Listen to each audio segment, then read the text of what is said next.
So I want to talk today just a little bit in terms of letting your existing property to go ahead and buy a new one. Now the criteria is exactly the same as if you were going to get a buy to let yourself. So first of all, if you have a mortgage on the property already and you're thinking about letting it out and just you've got the money to buy your new one, whether it be cash, whether it be you've got the deposit for that new one, you must apply for a consent to let from that existing mortgage lender. If however you're considering changing your existing mortgage to a buy to let, you've come to the end of your fixed deal, your tracker deal, whatever it might well be, then there's some considerations you need. So the first one is to make sure you find out how much your existing property is going to rent for, because everything depends on that. Some mortgage lenders will require you to have a minimum £25,000 income in order to support that buy to let.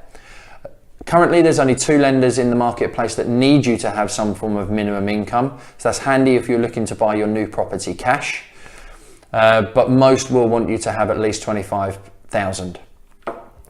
So find out how much the property is going to rent for, minimum income 25,000, and then it comes down to, the amount of mortgage you're looking for. With a buy to let, whether it's let to buy or a standard buy to let, not going over 75%, so keeping under 75% is the best advice. It opens up the whole of the market, and you will get the best rates of interest as well. There are lenders that will go up to 80% and there are lenders that will go up to 85%, but literally we're talking a couple. So the more limited the market becomes, the higher your interest rate and potentially the fees associated to that are going to get. In looking to remortgage that existing property, you will generally get a free valuation and free solicitor's fees. The solicitor has to be involved in paying off the old mortgage and commencing with the new one.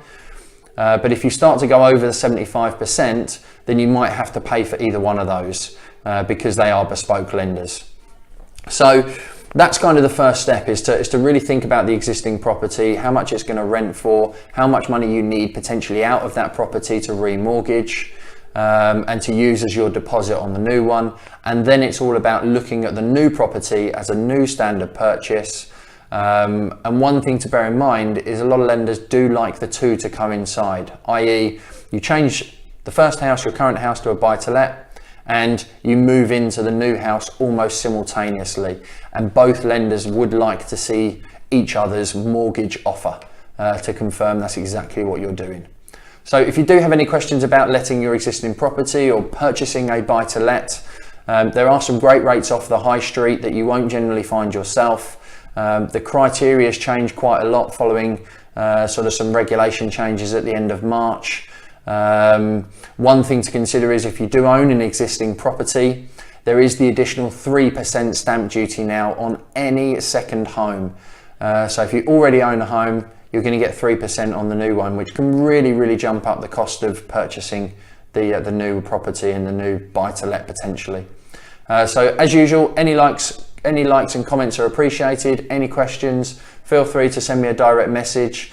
But again, if you're happy to share this video, that would also be appreciated. Thanks very much.